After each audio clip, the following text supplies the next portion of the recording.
Hey YouTube, I'm back again for another Deathmatch Mitchie commentary. This one is going to be focusing on Blue, who is secret8135. He has been making the waves in the Deathmatch Mitchie community. Very good player. From the games that I have played against him, he micros very well. This game he is Mongols. So we didn't start at the beginning because Deathmatch Mitchie games, they can be dragged out tremendously because of the beginning phases before the treaty. So what he did, he spammed town centers right around here, markets, houses, and then he sent his villagers up to make lumberjacks along the wood line. Now he has, what is that, 12 stables. He has a wall of castles in front of his wall slash gates. No siege shops yet, but nope, there they are. They're coming in. For his teammates, Teal is a newer player. You can tell he is Mayans and he has no walls. Nothing is stopping the other team from penetrating all the way through into the trade, therefore GGing them. Red is Persians. He is also taking homage or paying respects to Ross in terms of how he is gating his between his castles. Siege shops in front of his castles. In terms of economy wise, Red is 50,000 in food, 50,000 wood. Secret is 67,000 wood, 28,000 gold. Those are the main economy that they will need as their civilizations. Mayans, Teal is dog shit, so we're just not gonna include this one. It is basically, see, they're getting annoyed. This is a live game, by the way. Very annoyed at it. All right, now for purple. Purple is good. He has Saracens. We know what he needs. Know what he needs to make. My only problem with this setup, very open right in here. I would fill it. Stables, seed shops, archery ranges, something. Yellow, I'm going to take a wild guess that he has watched some of my videos because he has his military buildings grouped in 4 sections or 4 groups, or a group of 4. I do that a lot. And if you did, I love you.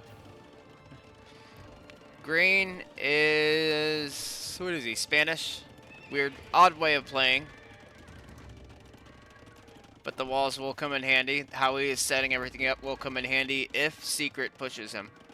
Which, I don't see why not. This is a 10-minute treaty game. The treaty has been expired for over 9 minutes. And no fighting still. And as stated, this is a live game. There is no point in fast forwarding it.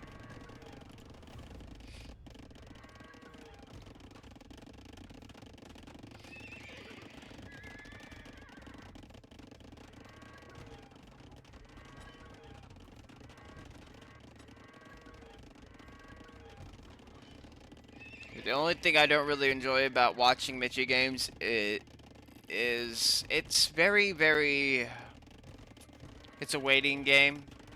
You're gathering economy and then you're fighting, which I understand, but ultimately from a spectator standpoint, it is mostly a waiting game. Bombard towers being made from green. The goal for Mitchie is to chop the most wood because sometimes it can go to endgame.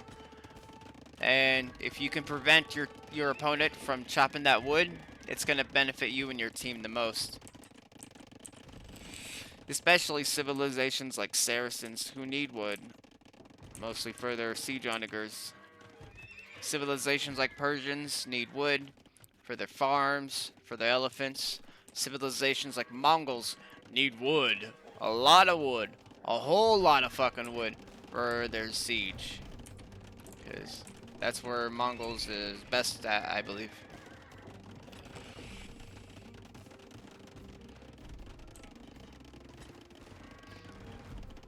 Green has 9,000 stone. I said stole. He has 9,000 stone. Jesus. Imagine the amount of bombard towers. How he's placing his castles with the walls around him, it makes me laugh.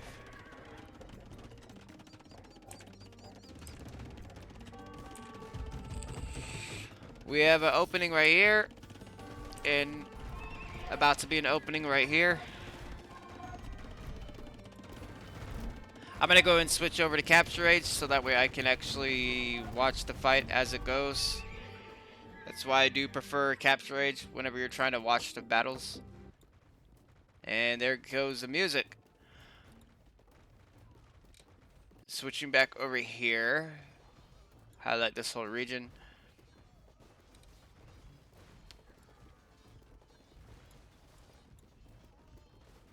No matter where you look at it, Red is going to overpower the Saracens with the amount of army that he has. And he's not just making elephants, he's making onagers, bombard cannons, and heavy camel riders.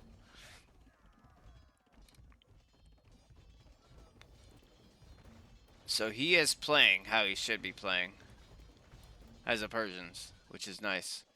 Mostly you see, or most of the time you see Persian players making only war elephants, and those are not good because they can get countered easily. It's a pain in the ass trying to fight them back, but they can get countered, and they're very, very costly.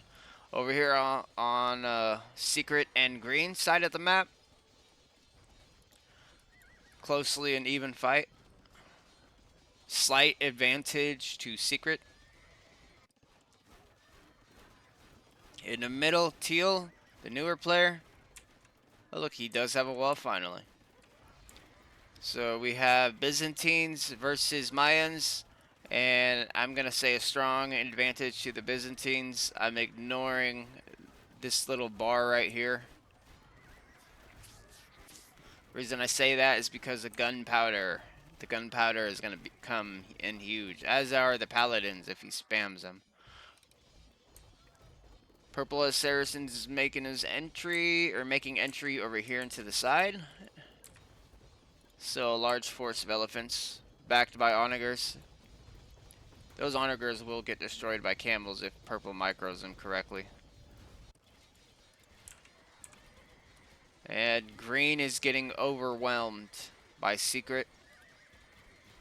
It's only a matter of time before Secret starts making siege, and then it's going to be a quick game. And he has enough wood, 151k wood. Persians still has a large amount of food and gold, which is good for his elephant army. He has a total, what is that, 85 elephants?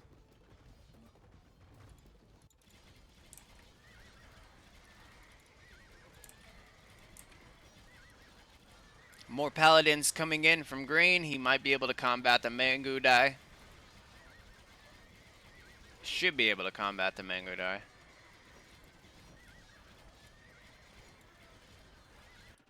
Back on the middle.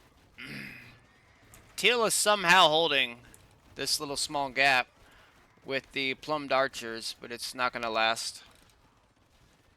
He will need elephant support.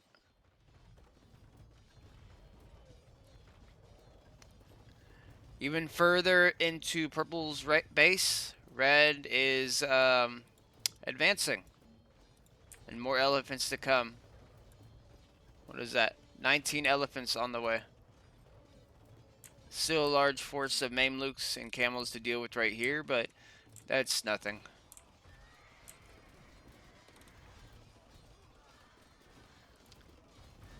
I feel like if Secret's team loses, it's going to be in Teal's base.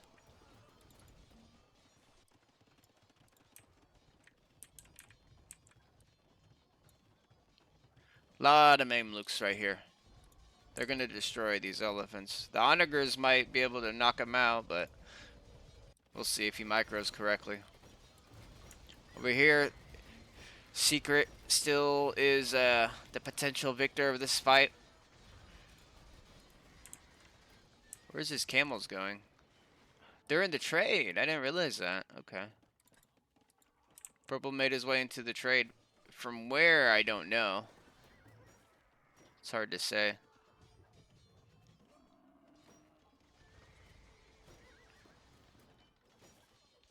And because he pulled his army back, green is now going to take advantage of that. Siege rams coming in, paladins, conquistadors, onagers. Teal's base is being overran by paladins. Red seems to be doing the most work for this team. A total of 79 elephants.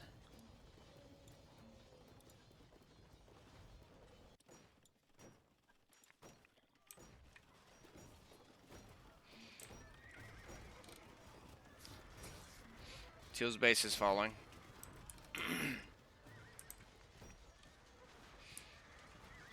Blue is now pushing back Green's Paladin army.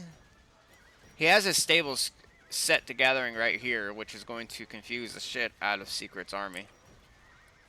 But, yeah. His army far out. It's better. I'm trying to think of the word. I can't think of the word. Wording, yeah. Word association. Green's sending in Rams into Teal's base. Tell you, if Teal doesn't get any help, it's GG. You even have purple over here.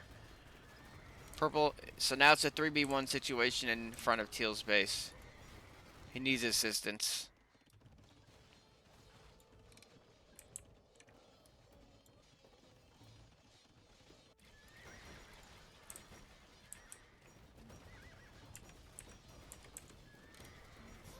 A lot of trebs. Why is he making trebuchets? They have no army to support them. You always gotta remember, if you make siege units, they need cavalry or infantry to support them. Otherwise, it's just pointless. Mamluks are gonna go in, destroy a gap in the wall, enter the trade. Or no?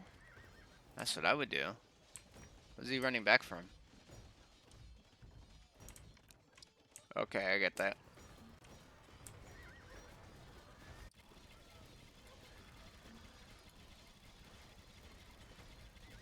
Very little siege army from Secret. And he will need siege. A small group of siege onagers would eliminate all these paladins easily. Teal, rubbish.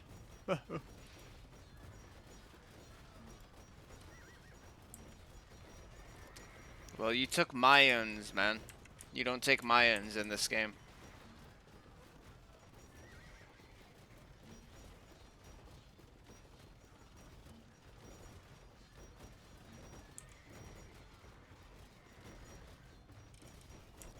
There's a gap right here.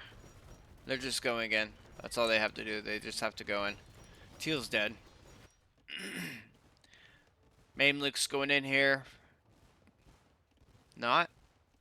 People confusing me. I would have destroyed that gate. Went over here. Placed my Mamluks here. Destroyed that gate. And walked right in.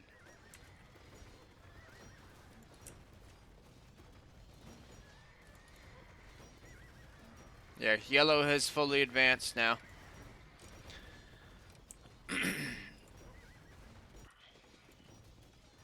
Still no help from Secret or Red.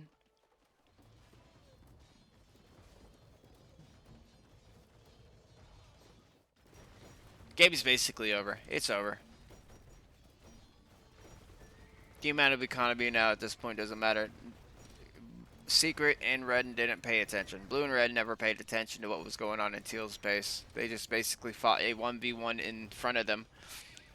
It's a team-based game. You gotta pay attention. If you're not paying attention to what's going on with your teammates, it's over. Secret normally plays better than this. I don't know why he took Mongols in this game. Yellow is now all the way through into the farms of Blue.